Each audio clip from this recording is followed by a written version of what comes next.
کیا ہم اپنے اونٹوں کو ایسے ہی چھوڑ دیں گے؟ اگر ہماری قسمت میں ہوں گے تو ہمارے اونٹ واپس آ جائیں گے، اور مقدر میں نہیں ہوں گے تو چلے جائیں گے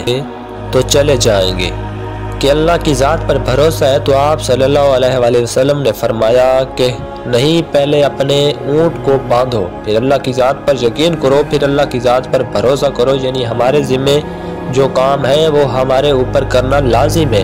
اسباب کا انکار کرنے والا جاہل ہوتا ہے۔ اسباب کا انسان انکار نہیں کر سکتا کہ نہیں، ہم تو ہاتھ پہ ہاتھ رکھ کر بیٹھ جائیں کیونکہ وہ رازق ہے، وہ ہمیں کھلائے۔ لیکن آپ اپنی محنت کیجئے، آپ اسباب اختیار تو کیجئے، پھر اللہ کی ذات پر چھوڑ دو۔ آپ پہلے جاؤ مزدوری پر، آپ کام پر جاؤ، آپ کا کاروبار آپ نے خود کرنا ہے، اور باقی اللہ تعالیٰ کی ذات پر چھوڑ دو۔ اے پروردگار عالم، اب ہمارا جو کام تھا ہم نے کر لیا، آگے تیری رضا ہے اور تیری رحمت کے ہم امیدوار ہیں۔ صرف ہمارے کمانے سے رزق تھوڑا ملتا ہے، آپ نے کمایا بس کمانے کے لیے۔ اس کے علاوہ آپ غور کیجئے کہ دانے کو زمین سے نکالا کس نے، اس کے بعد پھر اس کو گیہوں کی شکل میں، پھر وہ آٹے کی شکل میں بنا، پھر وہ روٹی بنتی ہے۔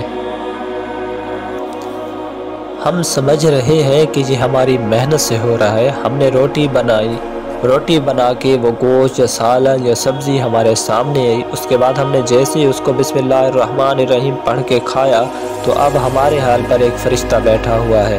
وہ فرشتہ اللہ سے اجازت مانگ رہا ہے۔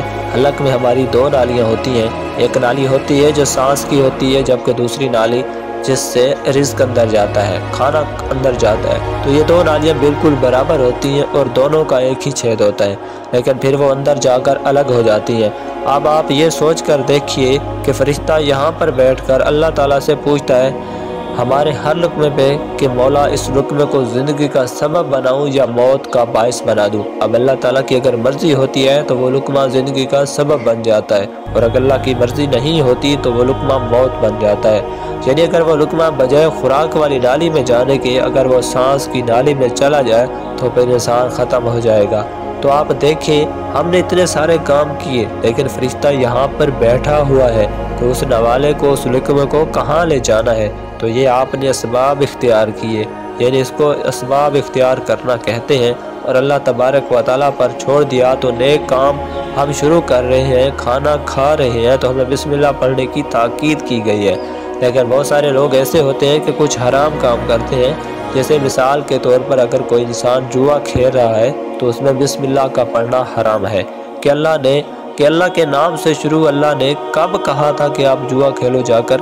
اللہ نے کب کہا تھا کہ آپ شراب بیچو جا کر؟ اللہ نے کب کہا تھا کہ آپ جھوٹ فریب کرو جا کر؟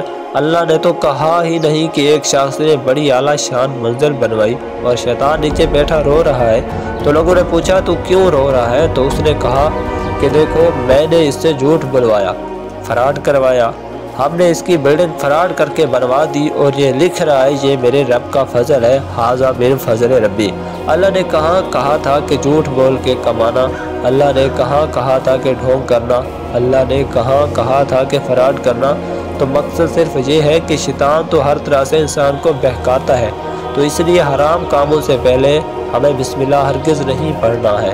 ہمیں ہر نیک کام شروع کرنے سے پہلے بسم اللہ الرحمن الرحیم پڑھنی چاہیے۔ ہمیں احتیاط رکھنا چاہیے کہ جب ہم باتھ روم کے اندر داخل ہو چکے ہوں، نہانے سے قبل بسم اللہ نہ پڑھیں۔ باتھ روم میں جانے سے پہلے ہم بسم اللہ الرحمن الرحیم پڑھیں، اور باتھ روم کے نکلنے کے بعد جب کپڑے پہنیں تو پھر بسم اللہ الرحمن الرحیم پڑھیں۔ اور کوئی انسان کاروبار کرتا ہے، اب اس نے جھوٹ بولا اور پھر اس کے بعد پیسے لیتے وقت بسم اللہ الرحمن الرحیم پڑھا، تو ایسی جگہوں پر جہاں پر حرام کام کا کوئی بندہ کر رہا ہوتا ہے تو وہاں پر بسم اللہ الرحمن الرحیم نہیں پڑھنا چاہیے، کیونکہ اللہ تبارک و تعالیٰ نے آپ کو دنیا میں چھوٹ دے رکھی ہے کہ جیسا کرو گے ویسا بھرو گے۔ اللہ سب کو دیکھ رہا ہے کہ کون کیا کر رہا ہے۔ تو جو کچھ ہم کر رہے ہیں صحیح یا غلط، اس کے بعد پھر لوگ کہتے ہیں کہ یہ تو اللہ کی مرضی ہے، لیکن یاد رکھنا یہ اللہ کی مرضی نہیں ہے، اللہ کی اجازت ہے۔ اللہ نے آپ کو اجازت دی ہوئی ہے، بس اللہ نے چھوٹ دی ہوئی ہے۔ دنیا میں جیسا کرنا ہو اللہ ظالم کو ڈھیل دیتا ہے، لیکن جب پکڑتا ہے تو چھوڑتا نہیں ہے۔ اللہ کی پکڑ بڑی سخت ہے۔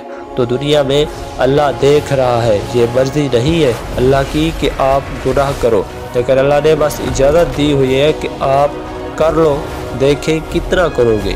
تو ایک دن آؤ گے میرے پاس، جب آؤ گے تب ہم فیصلہ کریں گے۔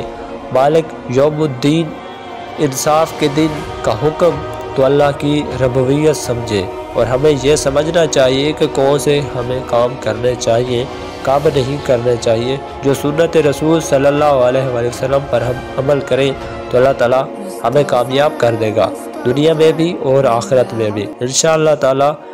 اللہ پاک ہمیں بہتر عمل کرنے کی توفیق عطا فرمائے اور ہمارا خاتمہ ایمان پر فرمائے، آمین۔